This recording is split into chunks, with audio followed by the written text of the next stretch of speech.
All right, everybody, welcome to Data Wednesdays. Today we are hosting a visiting scientist, Madza Farias Virgens, who has been working with the Huerta-Sanchez lab for a while. So she received a master's in genetics and molecular biology at the Federal University of Rio Grande do Sul in Brazil, and a master's in anthropology at the University of California, Berkeley. And she is currently finishing up her PhD work at the Interdepartmental Graduate Program in Molecular, Cellular, and Integrative Physiology at the University of California, Los Angeles. And then for the past few years, she's been working here at Brown with Amelia Huerta-Sanchez as a visiting research fellow. Broadly, Madza is interested in neurogenetics and the evolution of the brain, specifically focusing on language by studying birdsong. So with that, I'll just let Madza take over. It's cool. Thank you for having me here today to share with you.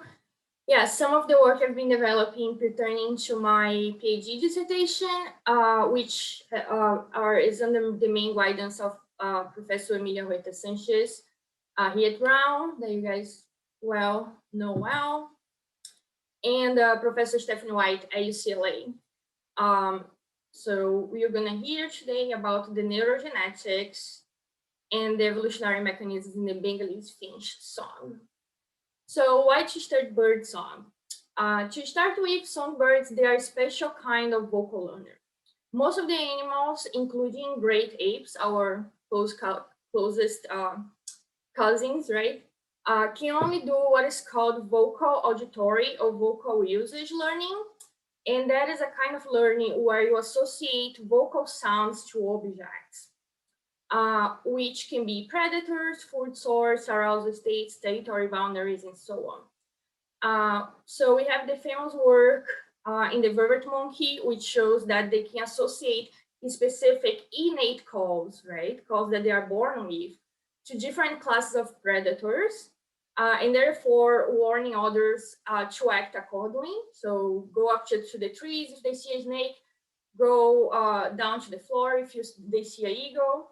So, for example, a call for a leopard, in this case here, you have the juvenile call, the adult juvenile male call, the adult female call, and the adult male call. You also have a call, another one for eagle, and another one for snake. So sorry for the quality of the image. This is a very old classical paper. So these are innate vocalizations that can range from structurally simpler calls, like the vervet monkey ones you see, to more complex, rude sequence of vocal sounds, forming what we call a song. So what is a song? In this case here, so these are innate vocalizations so what is a song? Just a second. Yeah, but fewer. So a song is composed of like these vocal units called notes. So you can think of a musical note or human phoneme, right? And these minimal vocal units, they are put together to form syllables. So these are some of the syllables, and the syllables are put together to form motifs. And the motifs are repeated over and over again to form a song bout, right? In this case, this is a song, is a learned song. It's a song of a zebra finch, a very common, the most common model, songbird model species in bird song study. It's a domesticated Australian songbird where only the male sings and the females then don't sing. So yeah, a lot of animals, they'll have very complex vocalizations, but fewer animals can actually learn how to produce the vocal sounds. So vocal production learning is a quite rare ability with no well-established instances, no outside birds, in specifically 3 groups of birds: hummingbirds, parrots, and songbirds. So hummingbirds, parrots, and songbirds, and some placental mammal groups, specifically cetaceans, bats, pinnipeds, and elephants, and us, of course. So this phylogenetic distribution suggests multiple origins of the trait in mammals. So like maybe a convergent evolution of vocal learning in mammals, as well as at least 2 independent events in birds. One in hummingbirds here, and another one in this parrot songbird clade, right? Oh.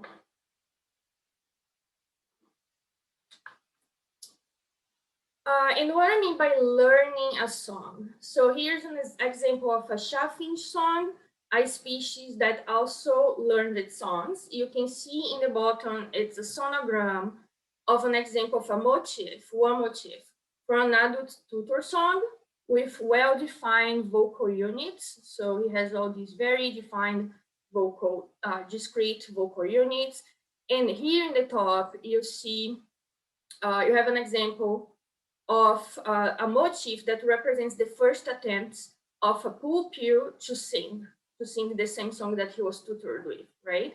And you can, which is what we call a sub-song. You can see there is a much more scrambled song without like this division of discrete units that are sequenced. It would be the equivalent in humans to babbling in babies. So when babies start to like do all that vocal exploration of the exploration of the vocal space, right? Then this babbling develops into a sub-song where you can see some more plastic song, where you can see a more definition of the subunits of the song. And then as the bird reaches adulthood, they develop into a much more defined song, similar to tutor song, we call crystallized song, and this song will change very little during the bird's lifetime. I have a little noisy of an example, but I think you can hear the song of the tutor. Then you're gonna hear the song of the pupil, like the first plastic song that they are more scrambled, and then you see later on the bird copying exactly the song of its tutor. So let's see if you can hear. Let me change the tell me if you can.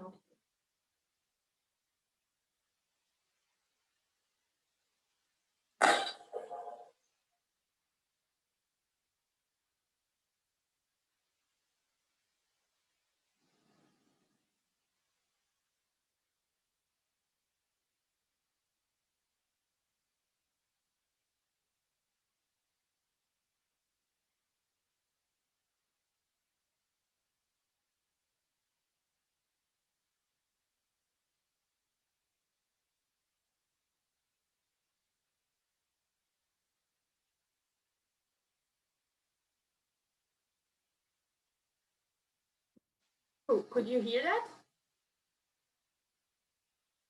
Okay, so yeah, so you see that the bird, as it progresses on its development, they can copy their tutor, exactly the song of their tutor. So what are the questions that are mainly interest, and then I'm gonna show you some data that might throw some light over these questions. Really the question that we wanted to answer here is what are the evolutionary changes that enabled the songbird's ability for vocal learning, right? And understanding the genetics and adaptative value of these patterns, understanding that we can reveal the kinds of evolutionary dynamics, creating an openness to cultural transmission and to individual improvisation and inventiveness in vocal behavior, therefore impacting our ability to both constrain the generation of hypotheses about how vocal learning has evolved, including in our own species, because we are vocal learners, and to test those hypotheses against developmental and neurological data, which is the second part of my work that I won't have time to show today here. But the evolution of vocal learning is very challenging to study, right? So like many other complex behaviors, this ability is not reflected in non-perishable or fossilizable forms. So where to look to understand how vocal learning might have evolved? look into recent evolutionary events involving the gain or loss of vocal learning abilities, such as more or less complex patterns of vocal learning. A preeminent example of this type of revolutionary change from simpler to more complex vocal learning is the Bengalese finch, the domesticated Bengalese finch, Lonchura striata domestica. So Bengalese finches, they are domesticated songbird frequently found in pet shops. So any pet shop you go, they'll be there. But also a popular model in the study of learned vocal behaviors in science. And the history of their domestication goes like this. Beginning around 250 years ago, Bengalese finches were caught and domesticated from their wild Chinese ancestor, the white-backed munias. And then in Japan, they started to be bred probably just for tameness and how good they could tolerate captivity. Then about 140 years ago, some spontaneous mutations in the plumage coloration happened. And then the breeders became interested in breeding these birds to get even more color variants. And this, all that we know about the domestication of Bengalese finches come from Professor Kazuo Konoya at University of Tokyo, who is also collaborating in this project. He went through the historical record of bird breeders and the reports, and he found out all this information. So in Japan, they developed Japanese variants, which were then exported into Europe, where these birds were again bred with other songbird species, and more variants developed. And Bengalese finches were then exported worldwide, where even more variants continue to be developed.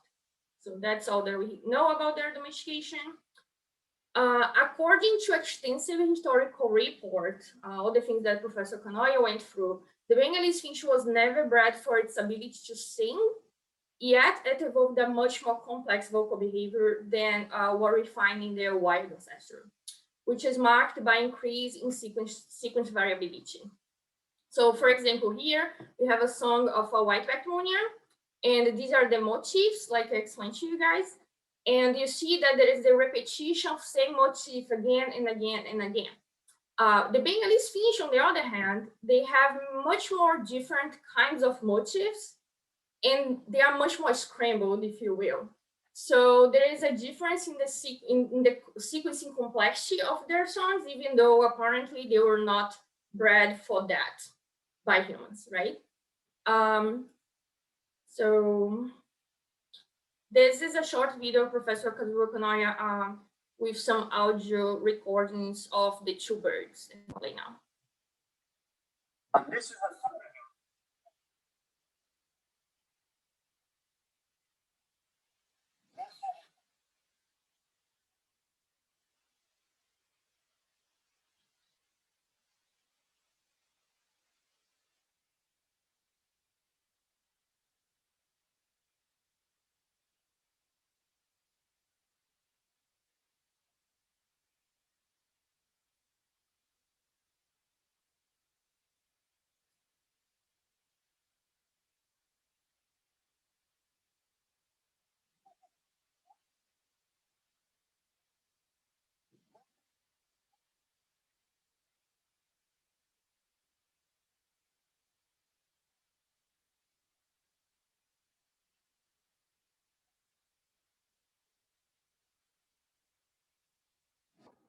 So you can hear how very different the songs of these animals are. These two bird strains are.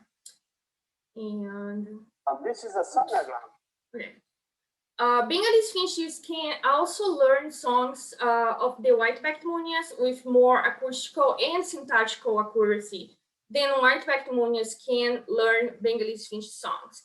So here you have Bengalese finches pupils raised by white-backed munias tutor, and a quantification of the accuracy of vocal learning in terms of copying the specific sounds and in terms of copying the sequence. And you can see that Bengalese finches, they will learn with higher accuracy of note type and sequencing and sequence, while white-backed munias, when they are raised by Bengalese finches, they have lower scores here, right?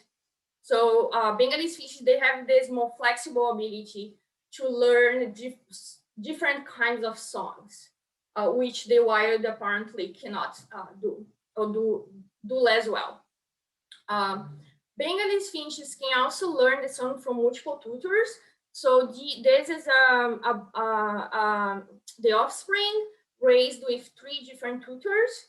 And you can see that this individual is copying pieces of the different male songs to make a composite song. And this is also something that neither the wild songbird does or the zebra finch, which is another songbird model in neuroscience.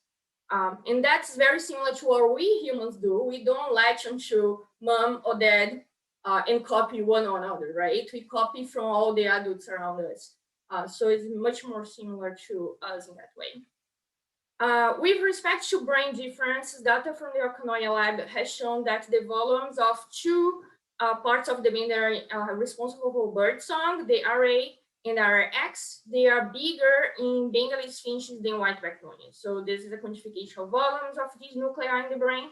And you can see that there is a difference in HVC, which is a brain area responsible to sequencing of song, where Bengalese finches, they have higher volume of this area, and they also have a higher volume of RAX, which is this innermost area responsible for motivation to sing. So further, we know we haven't selected these birds to have this more complex song, right? At least intentionally. So if we didn't, then who, right? Professor Okanoya started to try to put an evolutionary hypothesis together, thinking that maybe living in an artificial environment forced for domestication might have allowed female choice for more complex songs to operate more freely, thus leading to this increase of song complexity.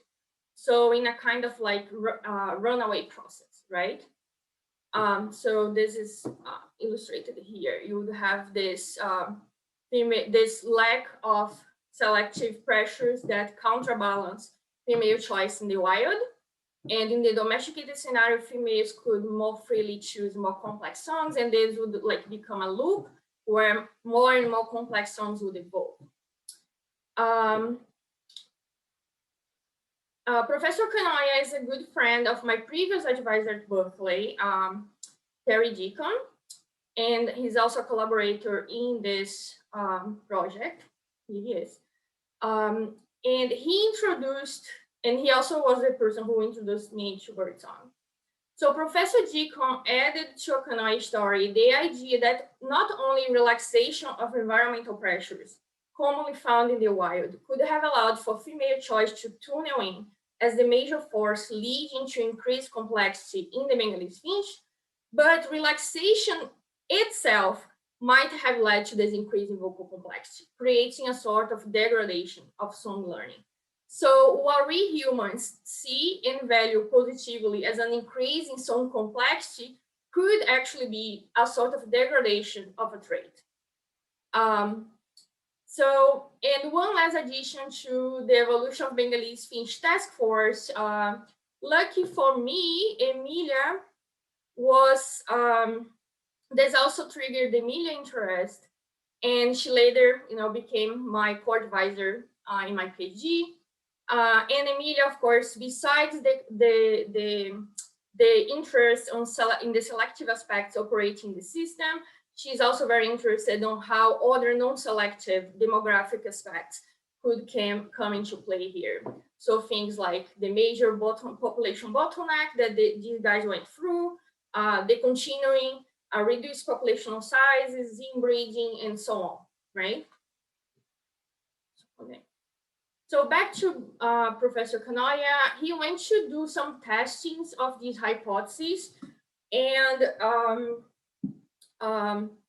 he started to collect a series of behavioral data to see. He went to check if female selection was part of the story, and he found that when females, these are females auditing when they're listening to, and you play to them in a chamber, you play to them a more complex Bengalese finch song, you play to them a simpler Bengalese finch song, and then you play like average complexity entropy bird song, and then you analyze the number of strings that they pick up to make a nest, because that is how motivated the song make them be, you know, like their preference for the song in a way.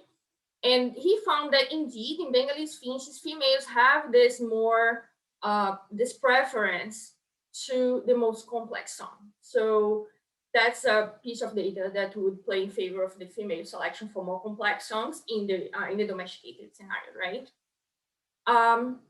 To kind of check Deacon's idea that maybe there was a relaxation of selection in the domesticated scenario. What Okanoya did, he went to Taiwan, where you find the wild birds, and he checked 3 different like bird colonies in the wild, and he quantified the rate of mixed of between the wild ancestor of the Bengalese finch, the white-backed munias, and another finch that cohabits the same space as them, a very similar bird called the spotted munia. So he quantified this level of mixing, and you have a colony that has very low mixing, so it has more of the white-backed munias, and colonies where you find more of this mixing, right? And he quantified the linearity of songs, so how linear is the song, how repetitive is the song in these different colonies, and he found that indeed the colonies that have higher mixing have more linear songs. So it seems like in the wild there is this pressure for linearity of song as a recognition, as needed for species recognition in the wild that you might have lost in the domesticated scenario. Bengalese finches are also less aggressive. The domesticated birds, they are less aggressive. They bite. Is a test that we do where the animal bites this device, and they bite. They have a weaker bite, where the wild has a stronger bite. They also are more explorative. Like if you put a piece of a different object in their food, they will approach more quick than the wild birds. So, and lastly, Bengalese finches, they are less stressed than white-backed munias. If you quantify the white-backed munias in the wild, if you quantify the fecal corticosterone, so the stress hormone in the fecal samples of white-backed munias in the wild and Bengalese finches, you see that Bengalese finches seems to be less stressed. So it seems like there is also this lack of this pressure in the domesticated scenario. So what are the questions that Emilia and I and Okanoya and Deacon and Stephanie White are interested on replying and on getting the answer here? First, how did domestication process shape pattern of genetic variation across the Bengalese finch genome? What are the changes of importance? What of those changes, those genomic changes, are of importance for the difference in vocal abilities between Bengalese finches and their munia ancestors? And lastly, are these changes paralleled in the evolution of complex vocal learning in our own species? So here's some of what we did. We have produced whole genome sequencing from 11 Bengalese finches and 11 white-backed munias that were housed by Professor Kazuo Konoya in Japan. And we are currently assessing genomic signatures of selective pressures and demographic effects in this data. So here you can see is a PCA showing that these birds split well. The Bengalese finches in green here and the white-backed munia is in blue. So that's a good first. It was my first plot. It was like, yes, this looks good. And then we did a site frequency spectrum of both of them. And you can see here that Bengalese finches in green, they have an excess of high frequency variants that white-backed munias don't have. The white-backed munias have an excess of rare variants, which, you know, as we would expect for domesticated animal, Bengalese finches have more of this sharing of variants than white-backed munias. White-backed munias are more diverse. We also quantified the number of heterozygous changes and homozygous derived changes for Bengalese finches. Every symbol here is an individual, just like here. For Bengalese finches and white-backed munias, and we split these quantities into how they affect the gene function, right? So changes of low impact to gene function, change of moderate impact to gene function, and change of high impact to gene function. And what we see here is that white-backed munias, they have a higher number of heterozygous changes than Bengalese finches in low, moderate, and high, and in the high categories. While Bengalese finches, they have a higher number of homozygous derived sites when you consider low and moderate. But when you look at high, Bengalese finches, they have a lower number of high impact mutations, high impact variants than their wild counterpart. So that's interesting. So this is just going back. So these genome-wide observations, they hold true within changes deemed of moderate or low impact gene function. However, the signal is inverted for high impact variants, with Bengalese finches showing a higher, with Bengalese finches show a lower total of derived alleles in a homozygous state within this category, right? So I don't know, we are still looking to that, but one of the hypotheses that this might suggest the purging of potentially highly deleterious changes in captivity, so that Bengalese finches, they don't accumulate those changes that would be highly deleterious for them in captivity. This is different from what Claire found when she compared dogs and wolves at Lonchura lab. So here she did similar analysis. What she does, she quantified the number of heterozygous, homozygous derived, and the total derived alleles in sites, in synonymous sites and non-synonymous sites. And what she found was that, so in red you have wolves and in blue you have dogs. And you see that dogs, they also have an accumulation of homozygous derived alleles for the indeleterious non-synonymous sites. So it seems like dogs, they are accumulating that, but in my system here, it seems like there might be a different thing going on where these changes are purged from in the domesticated scenario. So that is one thing that I'm looking to. We also have identified the differentiated genomic regions, several differentiated genomic regions between the domesticated and the wild songbirds, as shown by their FST.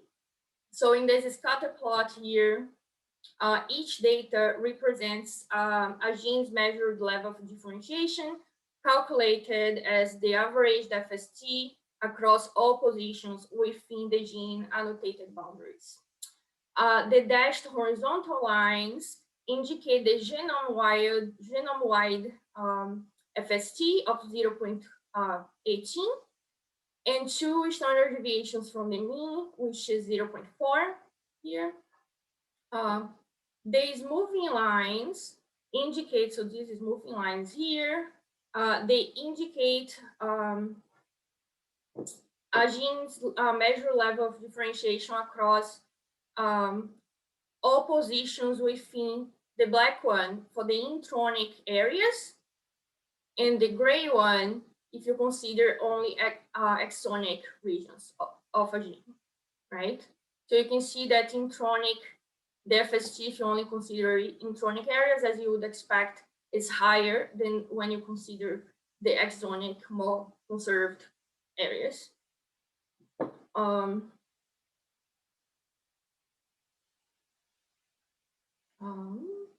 Here, there's a histogram. So if you use this cutoff here of 0.4, This histogram shows in white the total percentage per chromosome. So per each chromosome here, including the Z chromosome. It shows the total percentage of genes that have a FST higher than 0.4. So I'm going to call them highly differentiated genes. And then the cumulative percentage for genes that have higher FST than 0.4 if you consider only exonic areas and if you consider only intronic areas. You can see that the chromosome Z, the sexual chromosome in birds, and in birds is the reverse as for mammals, right? Birds, male birds, they are ZZ, and female birds are ZW. So, while the mean level of differentiation for genes calculated, for genes in the chromosome Z is higher than across the genome, with this difference between exons and introns being even higher here in the Z chromosome than in the other chromosomes. So, so despite the overall higher differentiation, genes in the Z chromosome show decreased divergence when considering only their exonic regions. The FST here, if you consider only exons, 0.08, which is actually lower than the average FST, compared to the 0.15 if you consider the FST for exons across the genome. So this indicates the conservation of coding areas between domestic and wild songbirds.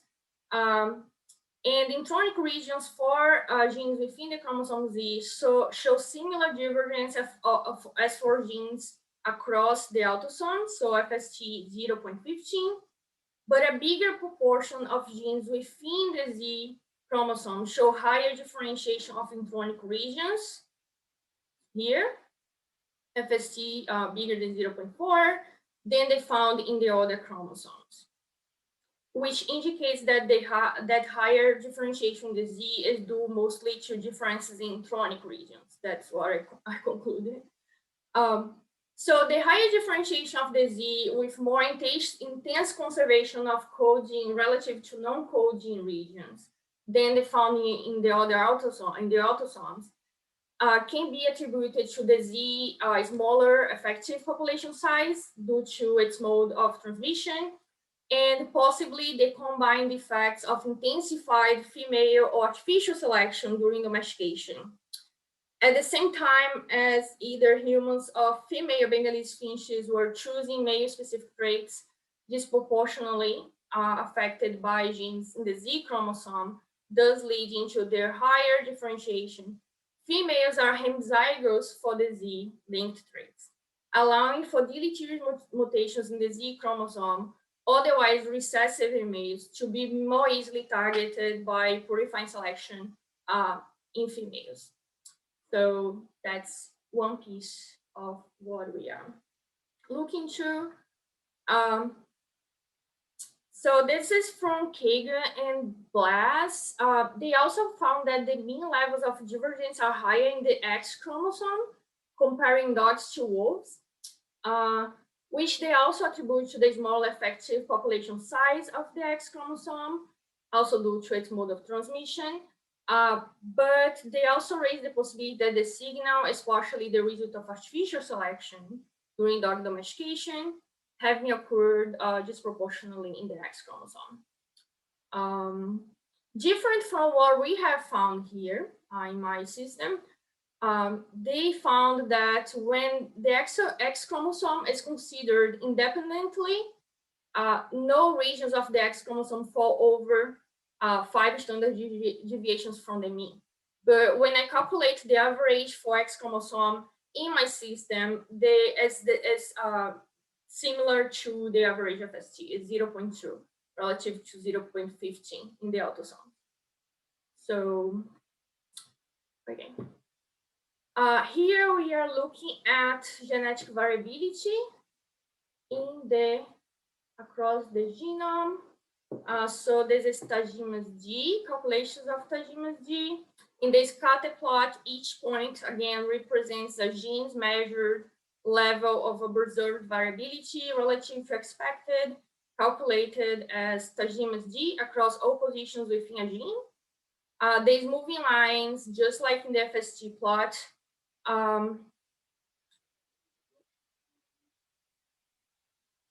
moving line indicates the gene's measured level of observed variability relative to expected across all positions within intronic and intronic in black and exonic in gray.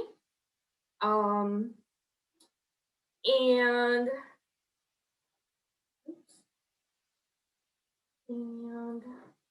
yeah, and the histogram C, and here we have a line in the 0, right? So observed variability doesn't deviate from expected. Tajimas'D equals 0. And here we have a cutoff of 1.5, Tajimas'D 1.5, and Tajimas'D minus 1.5. These histogram, they represent the percentage per chromosome of the genes that are above this high Tajimas'D value and this lower Tajimas'D value here. And the same thing, you have the total percentage of genes when you consider exons and introns, you have when you consider only exons, and you have it when you consider only introns. And this is for Bengalese finches, the wild bird or the domesticated bird, and this is for white-backed munias, the wild bird.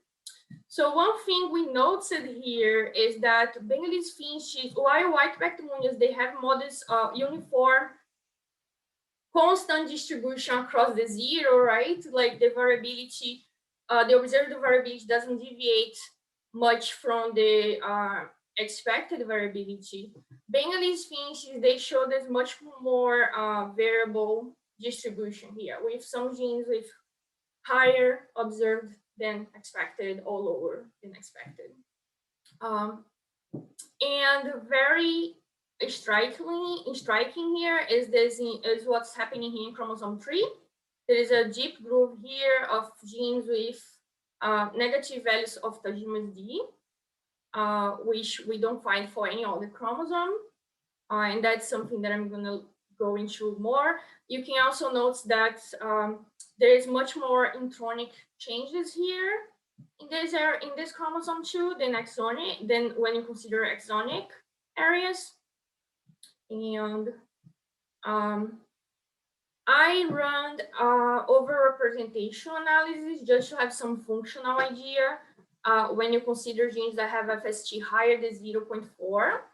And I found an enrichment, an overrepresentation of genes within general transcription regulation. So that's interesting, and that is something that I'm looking into more. If you only consider the exons and FST bigger than 0.4, there is also another overrepresentation for FGF signaling pathway, which is a subgroup within general transcription regulation, which is also very interesting.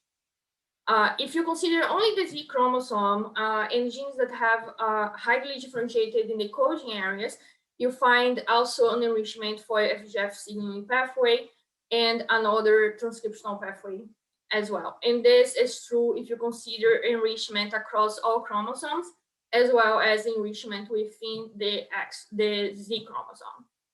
So, and when you consider only introns, you have an enrichment for TGF beta, which is another transcription group. So I'll skip this one.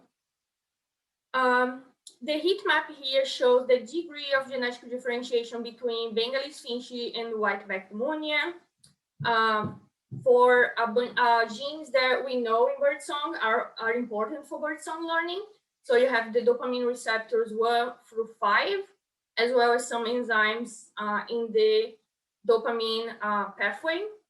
And you can see that some of while the dopamine receptor 1 and 2, which are the most studied in birdsong, they are relatively conserved between the two songbirds.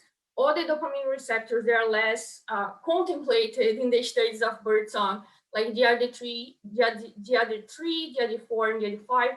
They show higher levels of differentiation between Bengalese finches and white-backed munias. So This means we should look more into that.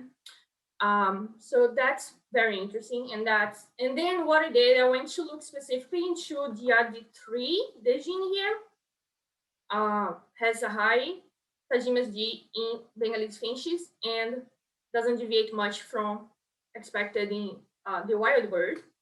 And what I found is that this is the wild bird and this is domesticated, and the circles represent mutations that are synonymous mutation, and the stars mutations that are non-synonymous. So some of them are shared between wild and domesticated, and some are private of the wild, and some are private of the domesticated. So when you analyze the genotypes, you count the genotypes for those non-synonymous sites. You find that Bengalese finches, they have a higher frequency of the heterozygous genotype in this specific mutation, while white-backed munias, they have a higher frequency of homozygous in the same site. So how does this translate into function of the receptors? These receptors, they are dimeric, so there's two different units like this that get together like this to where dopamine binds, right? So what this means is that Bengalese finch, they have this mutation here in this loop, what we call the third intracytoplasmatic loop. And this loop is responsible for the dimerization of dopamine receptors. And how much the affinity to eat the receptors bind to each other defines the affinity of dopamine receptor binding to the receptor. So this might be an interesting change that might translate into a functional change between the birds, that might reflect into their learning abilities. And that is something that I'm looking to more to. These plots, here you have the number of segregating sites. Each dot is a gene across chromosomes in the wild bird and in domesticated bird, right? So the number of segregating sites. You see that in chromosome 3, that chromosome that has the deep groove of Tajimas'D there, they have a higher number of segregating sites than in the wild birds here. And this is the pi. So the pi is similar between the two. So, and this is a specific gene that I'm highlighting here, which is a muscarine receptor that we know is one of the most important genes in bird song. And it shows one of the most striking differences in the number of segregating sites in Bengalese finch, in domesticated and wild birds. So what the scenario that we designed here was something similar like this, where the wild birds, they have more shared sites, they have less segregating sites, so more shared variants in that specific area, in that specific chromosome, while the domesticated bird, they have more segregating sites, but similar average pairwise differences, which would lead to the negative values in Tajimas'D. So also I looked into the chromosome 3 specifically, and this is the percentage of fixed sites and variable sites in the Bengalese finch in green, white-backed munia. You can see that for that specific area there, you find that Bengalese finch, they have an excess of fixed sites, that the wild bird has an excess of fixed sites, while the domesticated bird, they have an excess of variable sites. So this does match the scenario, which is interesting. I also calculated the percentage of homozygous derived and homozygous reference genotypes in fixed sites between the domestic in blue and the domestic in green and the wild in blue. And what you see here is that for chromosome 3, the wild bird in blue, they have an excess of fixed homozygous derived sites, right? and a decrease in the number of fixed reference. And when you analyze the homozygous derived and reference in variable sites, you see that it's almost like the sites that are fixed in the wild bird, they become variable in the domesticated bird. So they are broke down, and you have an increase of the number of heterozygous for the domesticated bird here. So that's interesting. There's an increase of heterozygous genotypes in that area, and a breakdown of things that are otherwise fixed in the wild birds. I also mapped that onto structural variants, and you can see that in blue you have deletions, in red you have duplications, black insertions, and green inversions. You can see that most of the changes are indeed deletions, and this is the number of heterozygous the frequency of heterozygous genotypes per position across chromosomes, and the frequency of the total derived allele. You can see in Bengalese finches, you have this total allele frequency increases here in that specific area, while in the wild bird, you have a decrease of derived alleles, total derived alleles in that area, and a very deep, much less heterozygosity than in the domesticated bird here. So this maps onto structural variants as well, but doesn't seem to be caused by the structural variants itself. Just the structural variants they map onto, just like the SNPs. I also calculated the GNDS for the genes, a subgroup of genes that I could calculate for. And these are the genes that have GNDS higher in the domesticated than in the wild birds. And you can see the dopamine receptor 5 here. There is one of the genes that were highly differentiated. If you look at FST, they also have a higher GNDS in the Bengalese finches than the white munia. So I'm also going to be zooming into the gene to see what's happening. So yeah, sorry it took me long. This is what I had to show. I hope you guys enjoy.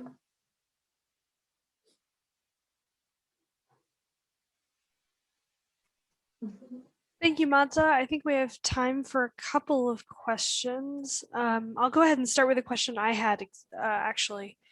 So you, at one point you talk about how the female Bengalese finches seem to prefer more complex songs. Yeah. Have they looked at that in white-backed munias at all? Does there seem to be a preference for song in the wild population? They have not looked, but it seems like it's something that happens in other species as well, not just in the Bengalese finches. Females tend to like more complex songs. Specifically so, domesticated or any bird species? Wild birds, wild females also tend to like more complex songs. Okay. But it's just that it seems like in the wild, it reaches a threshold, right? Because there are other counterbalancing pressures pushing to this for the song to be simpler. So females, they choose the most complex, but there is a threshold for that in the wild. Makes sense. Anyone else have questions?